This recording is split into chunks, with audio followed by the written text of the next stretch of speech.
Golden Age actors who had secret affairs with men. In Hollywood's golden age, being openly gay was nothing short of career suicide. Yet even the fear of ruined reputations couldn't stop stars from chasing the love their hearts longed for. So, many were forced into painful charades, caught between the glittering mask of fame and the truth of who they really were. Some lived as the perfect gentleman in public, only to return home to a male lover they cherished for a decade. Others paid the ultimate price, losing their lives simply for daring to portray an LGBT role on screen. Some were swallowed by the plague of the century, their legacies stained by silence and stigma. And perhaps most tragic of all, countless others went to their graves still denying their truth, out of fear, out of shame, out of survival. But among these stories lies one that will leave you speechless. The seventh name on this list is a tale of forbidden love, secret scandals, money, and rebellion, controversy that followed them all the way to the grave. Cary Grant. Cary Grant, the secret behind the perfect gentleman mask. In the golden glow of Hollywood, Cary Grant was the very image of sophistication, handsome, charming, and every bit the perfect gentleman. But behind the tuxedoed smile and polished elegance, whispers never stopped chasing him. He denied them all, even daring the press with the words, "I don't care what people say." Yet the rumors that he loved men shadowed him for decades. 5 marriages couldn't silence the gossip. Candid photos, late-night whispers backstage, and those fleeting moments of him holding hands with male co-stars painted a different picture. The most famous story of all was his bond with fellow actor Randolph Scott. In the 1930s and 40s, the two shared a Malibu beach house so often photographed that the press mockingly christened it Bachelor Hall. Newspapers showed them cooking, washing dishes, even sunbathing by the pool together. Images that made the world wonder, were they simply best friends, or something far deeper? Insiders swore the two were inseparable, while studios scrambled to stage photo ops with glamorous women to keep suspicion at bay. One close friend even recalled Cary once whispering that he loved Scott on a profound level, a bond that went far beyond friendship. And Scott wasn't the only man tied to Grant's heart. Before Hollywood remade him into Cary Grant, he had lived with costume designer Ori Kelly, an openly gay man who later wrote in his memoir, "We Were in Love." Scotty Bowers, Hollywood's notorious fixer, would later claim in full service that Grant sought his help to arrange countless secret encounters. But behind closed doors, that secret life left scars. His first wife, Virginia Cherrill, bitterly remembered him as controlling and distant, as if he were running from himself. Many believed his marriages collapsed because his wives could never escape the truth of who he really was. And so Cary Grant remains one of Hollywood's greatest enigmas. A man celebrated for perfection, yet forever shrouded in mystery. Did the perfect gentleman live a lie, or did he simply live as best he could in a world that would never accept him? If Cary's truth remains hidden in shadows, the next story is far more raw and shockingly candid. Marlon Brando, the Godfather himself, whose twisted romances blurred the line between passion, cruelty, and obsession. Marlon Brando. Marlon Brando didn't just shatter the rules of acting, he turned his entire life into a performance. In Love, he was the director, the leading man, and the puppeteer, controlling everything from how his partners dressed to how they behaved, even in the most private of moments. Then, in his later years, he stunned Hollywood with a confession few dared to make at the time. "Like most men, I've had experiences with men, and I'm not ashamed." Whispers of a secret entanglement with James Dean only deepened the mystery.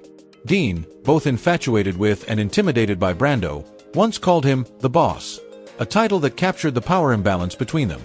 Brando was magnetic but merciless, drawing Dean close, then pushing him away. One haunting memory resurfaced through a mutual friend. Dean, his eyes pleading, whispered, "You know what I want, Marlon?" Brando's reply was as cold as it was cruel. With a sly smile and a slow drag of his cigarette, he answered, "Don't want too much from me, Jimmy. A man only gives what he wants." Those words cut like glass, sweet poison that kept Dean chained to him, even as it broke his heart. But Dean wasn't the only one. Another name forever tied to Brando was Wally Cox, his childhood friend, confidant, and perhaps something deeper. Their bond was so profound that when Cox died, Brando unraveled. For 3 decades, he kept Cox's ashes in his home, sometimes even by his bed. When asked why, Brando's voice softened, his eyes lowered, "So Wally never leaves me again." Like so many Hollywood love stories, the truth was buried with the men who lived it. Brando's romances lingered in the shadows, whispered about but never confirmed. Yet as his secrets faded into mystery, another star would find their private life dragged mercilessly into the spotlight by a death that shook the world. Rock Hudson. Rock Hudson's death remains one of the most haunting chapters in Hollywood history. The golden boy of the silver screen, Hudson embodied charm and masculinity, romantic, stylish, and always paired with dazzling starlets for the cameras. To millions, he was the perfect leading man. But away from the spotlight, he lived a far different life. Lavish parties at his Beverly Hills mansion, secret romances, and friendships carefully staged to protect a truth he could never admit publicly. Hudson's deepest connection was with Mark Christian, a relationship hidden behind closed doors. To the world, they were strangers. To Hudson, Mark was refuge, love, and sanctuary. Yet in the 1950s and 60s, coming out meant career suicide. One confidant warned him bluntly, "If this gets out, your career will be over overnight." When a tabloid threatened exposure, another whispered, "They'll destroy you without hesitation." Hudson's reply was chilling in its quiet defiance. "I know, but I won't let them see me afraid." That courage would be tested in the 1980s when he received the devastating diagnosis, AIDS. The disease stripped away the walls he had built for decades, forcing him to face what he feared most, the world knowing who he truly was. In one of his final conversations with Mark, his voice was fragile but unwavering. "They won't just remember me for my films. They'll remember that, in the end, I lived honestly." When Rock Hudson died in 1985, he became the first major Hollywood star to succumb to AIDS. His death shocked the world, shattered silence around the disease, and forever changed public perception. Hudson's tragedy was more than the loss of a star. It was the moment the world could no longer ignore a crisis hidden in the shadows. And while Hudson departed amid compassion and mourning, the next actor's story would prove even darker, a double life split between the screen and the shadows. Anthony Perkins. Anthony Perkins lived a life as complex and unsettling as the roles he played. To the world, he was the unforgettable Norman Bates from Psycho, the man who haunted audiences with a chilling smile and fractured mind. But off-screen, Perkins carried secrets just as heavy. He presented himself as the devoted husband to photographer Barry Berenson, yet behind that picture-perfect facade lay a storm of desire, fear, and forbidden love. Whispers followed him everywhere. Rumors of a passionate affair with the electrifying dancer Rudolf Nureyev. Perkins wrestled with his identity in silence, once even seeking medical cures for his homosexuality. "Tony was always careful," recalled a close friend. "He knew one slip could destroy him." In a rare private moment, Nureyev once clasped Perkins's hand and said, "You're living in a cage of your own making." Perkins forced a faint smile and whispered back, "No. This is how I survive." In Hollywood, his bisexuality was an open secret, but studios demanded silence. Perkins split his existence into fragments. One life for the cameras, one life for himself, and one life buried so deeply no one could touch it. The cruelest twist came in 1992, when he learned from a tabloid, not his doctors, that he was dying of AIDS. Facing the end, he finally spoke with a quiet kind of peace. "I don't regret loving. I only regret having to love in the dark." He passed with his secrets intact, leaving behind not just the memory of a brilliant actor, but the ache of a man who longed to live free. His story is one of genius and torment, survival and silence. And as Perkins's shadow faded, another star, Tab Hunter, was forced to smile for the cameras, even while his own heart belonged elsewhere. Tab Hunter. Tab Hunter was the very definition of a Hollywood heartthrob, the golden boy whose smile made millions swoon. But behind the charm and the carefully staged romances, he carried a secret that could have destroyed him. He was gay. In an era when even a whisper of scandal could end a career, Hunter was forced to play the role of America's perfect man. On red carpets, he held Natalie Wood's hand, flashing that famous smile for the cameras. But when the lights faded, his heart belonged elsewhere, to men. His deepest love was with champion figure skater Ronnie Robertson. Though they never spoke openly about it, everyone in Hollywood knew. Hunter also shared a tender but complicated relationship with actor Anthony Perkins. They met in the 1950s, both young, beautiful, and brimming with talent, yet both trapped in the iron grip of the studio system. Their love was real, but secrecy strangled it. They hid from executives, ducked paparazzi, and fought to carve out moments together in a world that wouldn't allow them to exist openly. One night, sitting together in a car, Perkins whispered, "I love you, Tab, but I can't lose everything for us." Hunter's reply came in a trembling voice, "Then we've already lost." In 1958, everything nearly collapsed when Confidential magazine threatened to expose him.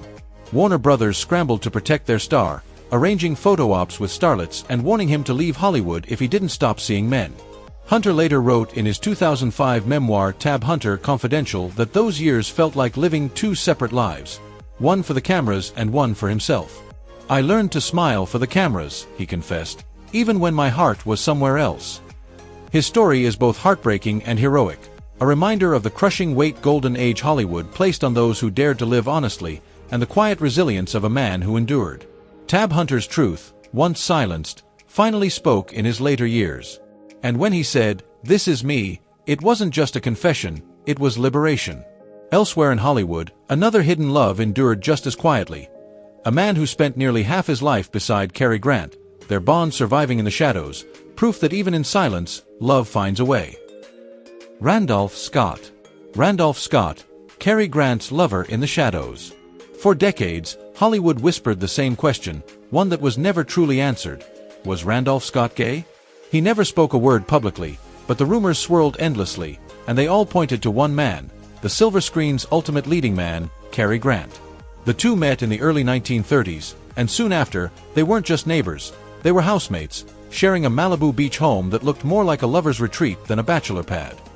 For over a decade, photographs of them filled the tabloids, lounging poolside, cooking dinner together, living more like husband and wife than mere friends. Fans jokingly called it Bachelor Hall, but those who knew better said, no, it was a home.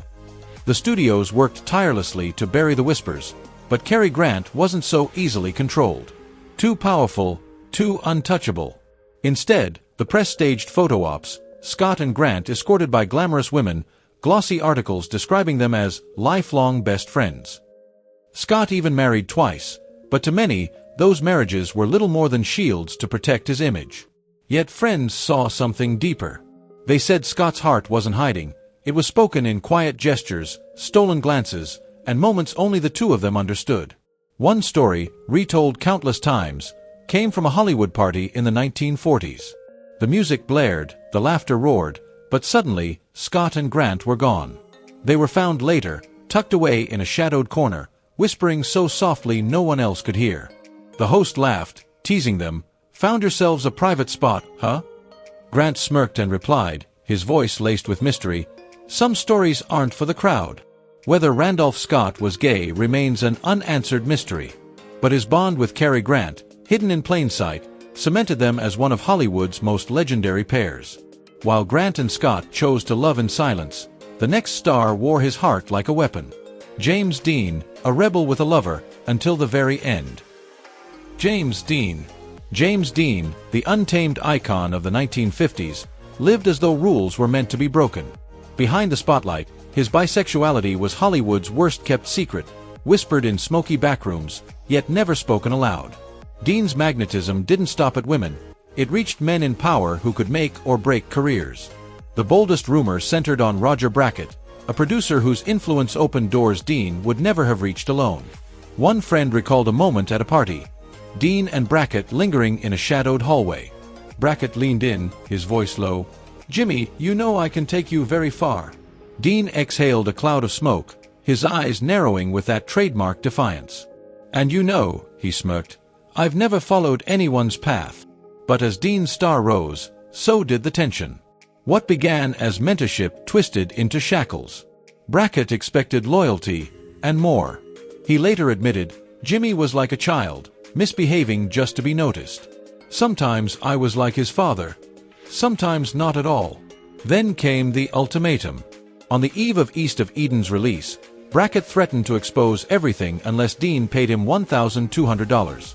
Desperate, Dean scraped together $800, worth over $10,000 today, to silence him.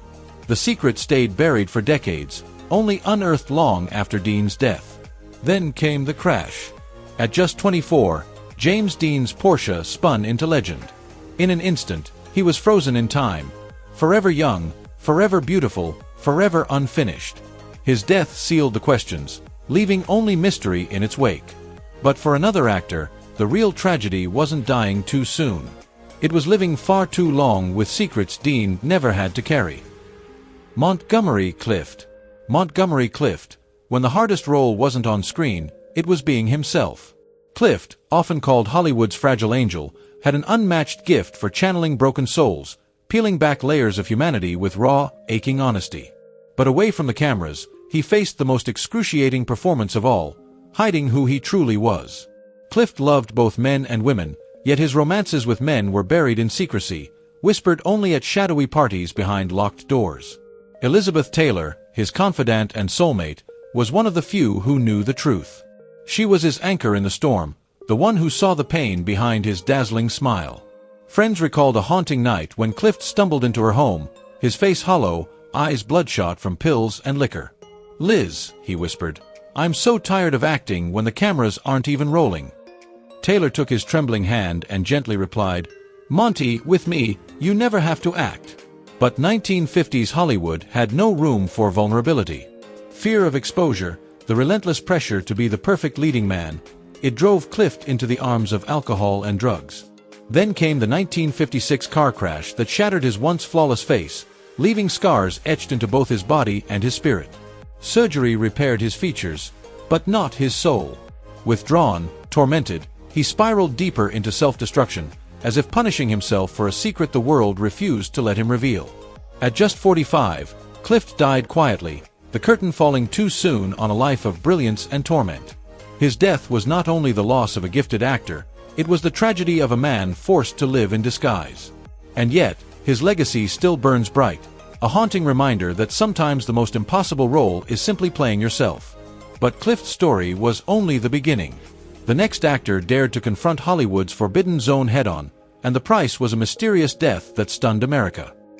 Sal Mineo. Sal Mineo, a Hollywood trailblazer, dared to step into roles that reflected truths most stars of his era were too afraid to touch, and paid a devastating price. Best remembered as the haunting face in Rebel Without a Cause, 1955, Sal stood apart in a town built on illusion. Sensitive, vulnerable, and scarred by a childhood marked with abuse and exploitation, he carried a weight that few understood. Playwright Tennessee Williams once remarked, "Even as a child, Sal knew he was living in a world that could buy and sell both beauty and identity." Perhaps those wounds gave him the empathy and the fire to champion stories Hollywood tried to bury. By the 1960s, Mineo was pushing boundaries, directing and starring in Fortune and Men's Eyes, a raw exploration of homosexuality and prison life. To friends, he confessed, "I can't pretend anymore. If I'm not playing roles that speak to who I am, then what's the point of acting?" In 1972, at the height of his career, he courageously admitted in an interview that he was bisexual. But in an unforgiving era, that honesty made him a target for vicious gossip and industry whispers. Then came tragedy. In 1976, at just 37, Sal was brutally stabbed to death outside his West Hollywood apartment. The press pounced, twisting his murder into lurid headlines that framed his sexuality as the reason for his death. A furious colleague later said, "They didn't see a crime. They saw a headline." And Sal deserved so much more than that. Though his life was cut short, Sal Mineo left behind a legacy of fearless authenticity. He carved a path for LGBTQ+ stories on stage and screen long before Hollywood was ready to embrace them. His death underscored a brutal truth. Even as stars lived for the audience, too many were forced to live a secret life in the shadows. And the next artist to step into that dual world would embody that very contrast.